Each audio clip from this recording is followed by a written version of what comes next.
El cicle de la vida del salmó és simplement brutal. Tot comença aquí, en aigües fredes i netes de riu. Dels ous neixen petits salmons. Quan creixen, emprenen el seu primer gran viatge, baixar pel riu fins al mar. Allà hi viuen anys, però mai obliden d'on venen. S'orienten pel camp magnètic de la Terra i per l'olor del seu riu. Quan arriba el moment, tornen exactament al lloc on van néixer, contra corrent i contra tot. Durant la migració, abans de pujar pel riu, ja els esperen.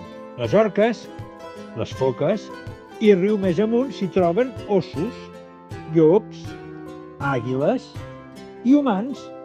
Però nosaltres, a més, els hi hem posat obstacles, preses que tallen el seu camí. Per ajudar-los hem creat escales de peixos perquè puguin continuar. Un cop arriben, ponen els ous, els fecunden i moren. La seva mort dona vida, nutrients pels rius, boscos i noves generacions. Neixen, viatgen, tornen, es reprodueixen i moren. Economia circular en estat pur. Moltes gràcies, molta salut. Fins ara!